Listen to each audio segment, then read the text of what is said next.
NDA को बहुमत मिलने के बाद बीजेपी पूरी तरह से तैयार थी।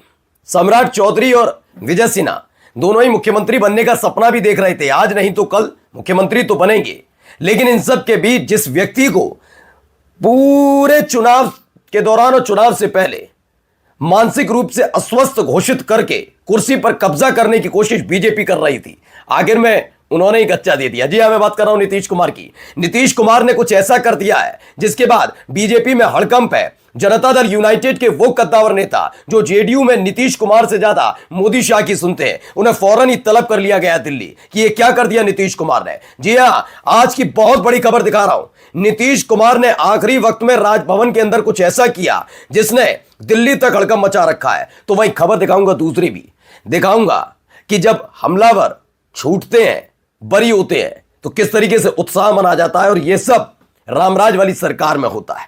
यही नहीं, दिखाऊंगा रामराज वाली सरकार के पड़ोसी प्रदेश यानी उत्तराखंड में, जब बीजेपी के पूर्व विधायक का बिगड़े लाडला बेटा क्या बदतमीजी गुंडई करता है, खुल्लम खुल्ला करता है। यही नहीं, आपको दिखाऊंगा दिल्ली यूनिवर्सिटी में महिला नेता होने का चस्का चढ़ा जिन दीदी को चुनाव जीतने के बाद अब कार्रवाई हुई है। जी, और भी कई महत्वपूर्ण खबरें दिखाता हूं आप। सबसे पहले ये खबर देखिए, ये आज की बहुत बड़ी खबर है दोस्तों। ये इस लिहाज से भी बड़ी खबर हो जाती है क्योंकि वहां बिहार का मुख्यमंत्री कौन होगा, यहां पर क्या है, राज्यपाल से मिले, लेकिन नीतीश कुमार ने इस्तीफा नहीं सौंपा है। राजभवन गए थे। राजभवन जाने के बाद लगातार ये उम्मीद जताई जा रही थी कि भैया राजभवन गए हैं, खेला हो जाएगा, ये हो जाएगा, वो हो जाएगा, और खेला कराए हैं नीतीश कुमार। राज्यपाल से मिले लेकिन नीतीश कुमार ने इस्तीफा नहीं सौंपा। उल्टा जब राजभवन मुलाकात करने गए उससे पहले एक काम कर आए, वहां जाने से पहले कैबिनेट की बैठक बुलाई, कैबिनेट भंग करने के लिए प्रस्ताव पास कर लिया, राजभवन में जाकर दिया है चिट्ठी की कैबिनेट हमने भंग कर दी है। यानी अब कोई मंत्री नहीं है, कौन सम्राट चौधरी, कौन विजय सिन्हा, कोई सरकार का हिस्सा नहीं इस समय। और जब बारी आई खुद के इस्तीफा देने की, क्योंकि इस्तीफा देने के बाद ही नई सरकार का मुखिया लेता है शपथ, वो उन्होंने काम ही नहीं किया। बीजेपी अब सख्ते में क्यों है वो बताऊंगा, लेकिन फिलहाल नीतीश कुमार ने ऐसा क्यों किया ये देखिए। नीतीश कुमार ने इस डर की वजह से राज्यपाल को नहीं सौंपा इस्तीफा। क्या बताया जा रहा है देखिए, एबीपी न्यूज ने भी इस खबर को दिखाया है जो हम पहले भी आपको बता चुके हैं कि माना जा रहा है कि नीतीश कुमार को कभी भी गच्चा दिया जा सकता है, इसलिए नीतीश कुमार ने इस्तीफा नहीं दिया। नीतीश कुमार को किस बात का डर है? दरअसल अब माना जा रहा है नीतीश कुमार को इस बात का डर है कि कहीं बीजेपी 19 नवंबर को होने वाली विधायक दल की बैठक में किसी और नेता के नाम पर मोहर लगाते उन्हें साइड न करते, इसलिए नीतीश कुमार ने 19 नवंबर तक इस्तीफे को टाल दिया है। क्या कर दिया है?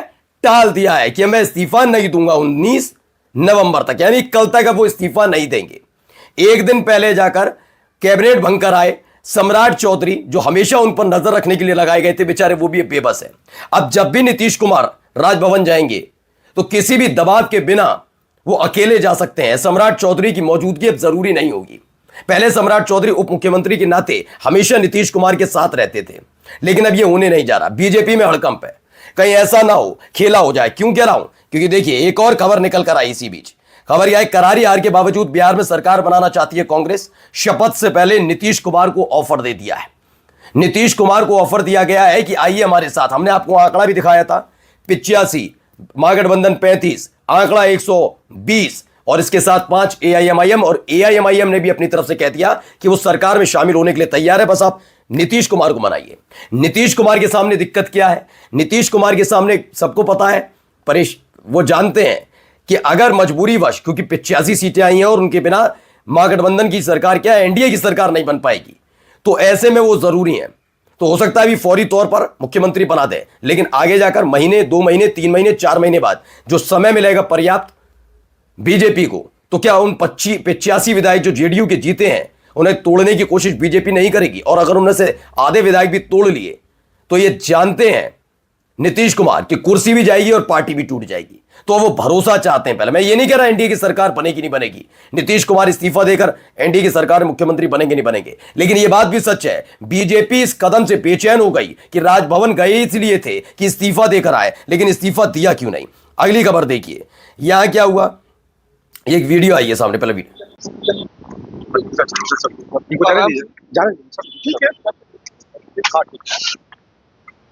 सर तेजस्वी यादव हारने वाले व्यक्ति को सर फिर से सर लालू यादव ने बड़ा कमान सर दिल्ली जा रहे हैं सर अचानक से जा रहे हैं सर। अच्छा हुआ क्या है मैं बता देता हूं। फर्स्ट बिहार झारखंड की खबर है कि बीजेपी ने फिर सुनिएगा, बीजेपी ने केंद्रीय मंत्री ललन सिंह और संजय झा को दिल्ली तलब किया है। तलब करने का मतलब समझते हैं, बुलाना होता है एक, जब मोहब्बत के साथ बुलाया जाता है। तलब करना होता है तब जब कुछ कांड हो गया होता है कि तलब कर लिया है। कहा नहीं, बड़े अधिकारियों ने तलब किया है अधिकारियों को, आओ। तलब तभी किया जाता है। बीजेपी सख्ते में, नीतीश कुमार ने इस्तीफा नहीं दिया, मंत्रिमंडल भंग कर दिया, पूरी तरह से नीतीश कुमार के हाथ में गेंद है। राज्यपाल अब संवैधानिक संकट है नहीं तो कुछ कर नहीं सकते। महागठबंधन की तरफ से ऑफर दिया जा रहा है, कांग्रेस ने ऑफर दे दिया है, नीतीश कुमार कुछ बोल नहीं रहे। ऐसे में जनता दल यूनाइटेड के अंदर दो वो बड़े चेहरे जो है तो जेडीयू के नेता, एक राज्यसभा के, एक लोकसभा के, एक कार्यकारी अध्यक्ष, लेकिन काम करते हैं मोदी शाह के लिए। चाहे वो ललन सिंह हो या फिर हो संजय झा, जो मैं आरोप नहीं लगा रहा हूं, जेडीयू के नेताओं ने आरोप लगाया।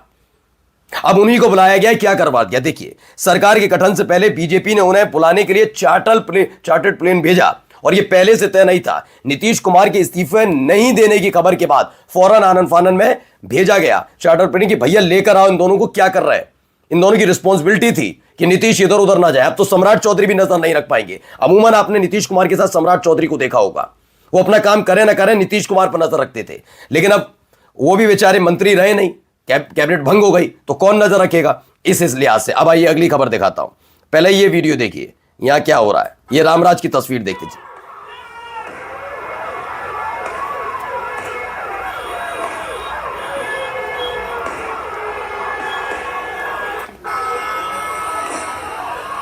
ये देखिए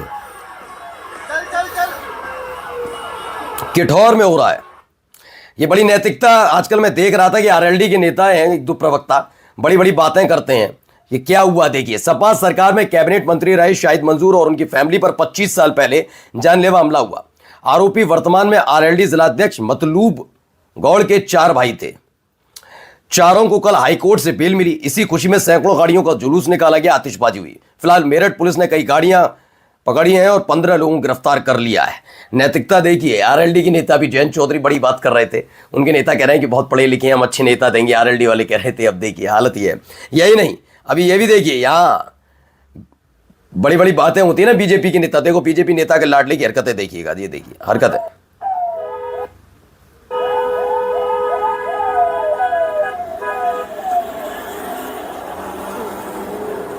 हरकतें देखते चलिए। अभी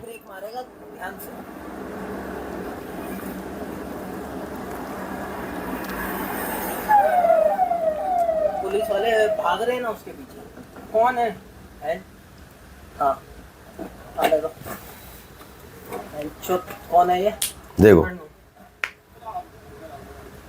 हाँ भैया ये गाली मत देना। ओ भैया निकालो निकालो। भैया मैं बाहर आ रहा, भैया मैं बाहर आ रहा, भैया मैं बाहर आ रहा हूँ। गाड़ी मैं बाहर आ रहा हूँ, गाड़ी निकालो। भैया मैं बाहर आ रहा हूँ। ये देखिए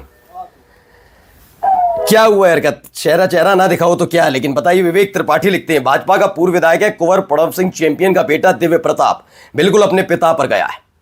बाप भी बहुत सीधा साधा आदमी नहीं है और बीजेपी की जब से ताकत मिली है आदमी और ज्यादा उछलने लगा। लंपटों का पूरा खेला है। दिखाता हूं, देखिए कैसे उत्तराखंड के पूर्व चीफ सेक्रेटरी के बेटे की कार का पीछा करके उसे रोकता है, कार से खींचकर बाहर निकालता है, बीच सड़क उसे धमकाता है, पिस्टल लहराता है। अब माननीय का बेटा सरेआम गुंडागर्दी करेगा। पूर्व विधायक का खैर तो गनर कैसे पीछे रहता। गनर ने भी पूर्व चीफ सेक्रेटरी के बेटे की कार पर लगे राष्ट्रीय ध्वज पर लात मारी। फिलहाल दिव्य प्रताप के खिलाफ एफआईआर दर्ज हो गई है। जिस बोलेरो कार से वो आया था उसे भी सीज कर दिया गया है। लफंगों का पूरा कुनबा आपको मिल जाएगा। और फिर बीजेपी वाले कहेंगे हम तो चाल चरित्र चेहरे वाले हैं। लफंगों का कुनबा पूरी जिम्मेदारी के साथ बोल रहा हूं, नहीं है लफंगा। आइए अगला देखिए, बहुत खबर है भाई। इनको पहचाना, इन्होंने एक प्रोफेसर को थप्पड़ जड़ दिया था, याद है आपको? प्रोफेसर के गाल पर थप्पड़ जड़ा था, ये मैडम जी थी।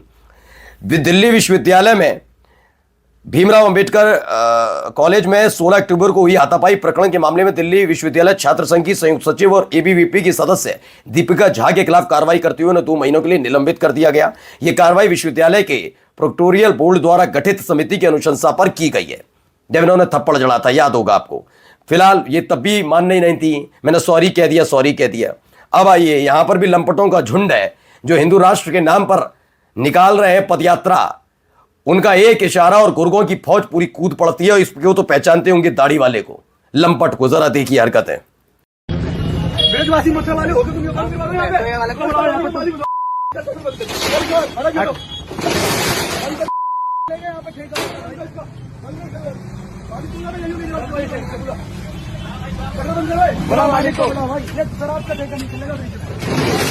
तो हुआ क्या है पहले मैं बता देता हूं। मैं ये नहीं कह रहा सही है गलत है, आप हो सकता है इससे कनेक्ट भी करें।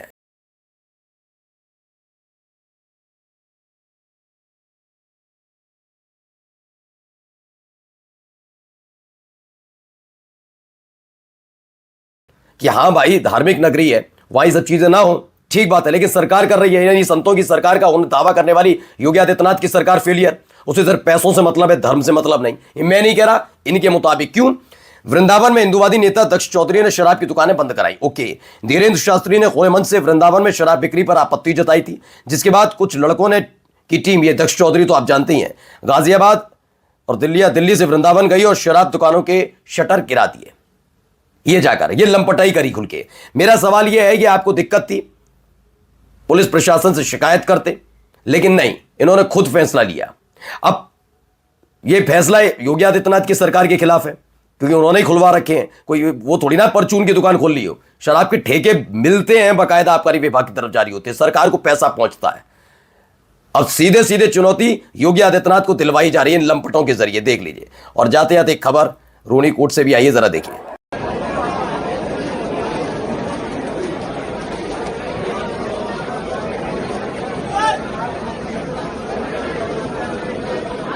तो खबर क्या है? खबर है दिल्ली में साकेत और रोहिणी कोट सहित सीआरपीएफ के 2 स्कूलों को बम से उड़ाने की धमकी मिली। जैश ए मोहम्मद के नाम से 3 ईमेल भेजी गई है। वकील कोर्ट से बाहर निकल कर आए। नमस्कार।